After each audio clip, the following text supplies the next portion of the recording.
The Sports welcomed Bath City after a week that started on the wrong end of a 5-1 scoreline at Chelmsford and concluded with the sale of guaranteed goalscorer Elliot Romain. This meant Sports boss Tommy Widdrington had a lot to think through to get his Borough side back on track. As the match got underway, it soon became clear that Bath were going to be difficult to get past, and the big side were well organised to nullify Borough attacks. Whichever way the players twisted or turned, they couldn't find a way through. Here, Miguel Baptista faced a dead end. The half started to become a stalemate, with Bath beginning to look more than capable on the break, as they started testing the Sports defence. They kept keeper Lewis Carey on his toes more than once as they took more of the initiative and forced him into making a series of stops. But this save from McTootie was the best of the bunch. The Sports again tried moving up again, this corner going close to opening the scoring. Then Nat Pinney put his foot down, but his shot was charged down. A pile driver from Mark Hughes had the power, but unfortunately not the direction. And so it remained 0-0 as the half-time whistle was blown. Gavin McCallum came on at the start of the second half, which got off to much the same. But on 52 minutes, Bath converted a free kick when Sean McCluskey guided the ball past Carey. Bath then pushed the Sports, Andy Watkins going close here, and captain Ian Simpemba dealing with this difficult cross. Borough boss Tommy Widdrington tried to mix the pot a bit and brought on new signing Rhys Connolly for Oxlade Chainring. The Sports added a bit of urgency to their play now, but disaster struck on 61 minutes when an awkward ball was cruelly deflected into his own net by despairing Sean Hobson. Things looked more uncertain as Bath tried to put the game beyond doubt. But Borough kept plugging away as they tried to salvage something from the match. And on 80 minutes, new boy Connolly was put through, but was brought down by George Rigg, the referee showing the defender a straight red. Miguel Baptista stepped up and curled in a lovely shot, the goal of the afternoon. Eastbourne tried to make the most of the last few minutes, but despite their best efforts, they couldn't mount a great escape on this occasion, and it finished 2-1 to Bath.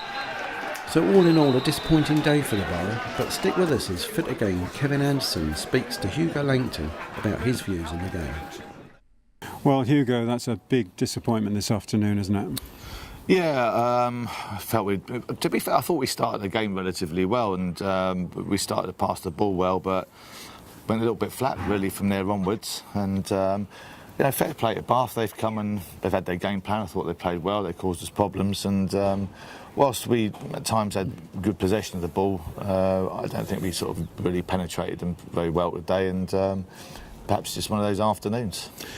They were a big, effective side. Are we finding teams like that difficult to play against? I don't necessarily think it's because teams are big. I think it's more to do with experience. You know, you've got to bear in mind that we are what we are. We've got a lot of kids out there. And if you look at the end of the game today, we were really young, weren't we? It didn't help losing Mark Hughes, obviously, at half-time. And so I think it's like the same with any league, at any club. If you're young, playing against men, it's always going to be a little bit harder. But listen, we've got young players, and this is going to be part of their development. And how do you get experience? Well, you get experience by playing. But players like Sean Hobson, who's 18, who I thought actually did quite well today. This is massive example in his development, in his future as a professional footballer. But I don't think it's necessarily about the teams being bigger and physical. I just think it's, me personally, I think it's harder for kids, which is essentially what we are, throughout the side against men. You've got experienced men. Surely, yeah. You've got a good clutch of games coming up to give them more experience, and you've got to start again on Tuesday night against Welling. Yeah. How's the morale for that? Well, listen, the players and the management team were disappointed, No one's gone in there to go at anybody and throwing teacups or things like that. We've got to pick ourselves up quickly. There's more points to play. There's another 24 points to play for, and we want to get as many of those 24 points as we can. Welling are a good side. I think my opinion is that their league position is false. On paper, they're an excellent side. They're excellent players, and a lot of them who I've worked with before.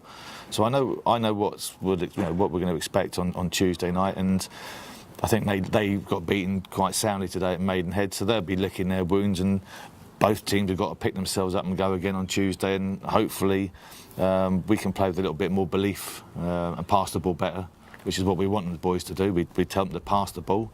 So hopefully we'll kick-start ourselves again Monday morning and get ourselves ready for Tuesday night. Just finally, Hugo, you've lost a top striker, but you've brought an interesting guy in terms of Reece Connolly. Yeah. He's going to add a lot. Yeah, definitely. Obviously, good luck to Elliot, by the way. I mean, he's worked hard and he's earned his right to move on. We like Reece. I think Reece has played for Tommy before. I'm a long-term admirer of Reece, and we spoke to him before he went to Margate, and unfortunately we couldn't get him then. And we're really pleased to have him on board today. I thought he made a great contribution this afternoon. We just got to get him a little bit sharper now. He's lacking a little bit of fitness, perhaps, but we'll help him get that as quickly as we can. And I think he could be a big player for us. So initially we're looking at him for between now and the end of the season. The ball's completely in his court. Tom likes him. I like him. Can he now show us that he's the man to replace Elliot, for want of a better expression? But he's got all the tools. He's an experienced player and he can score goals. So hopefully, good luck to him. We'll work hard with him. There's the philosophical thoughts of Hugo Langton, ever the philosopher. Thanks very much, Hugo. He's still got a grin, and let's hope he's got a big, wide grin after the Welling game. Let's hope so. No worries. Thanks very much indeed. No problem.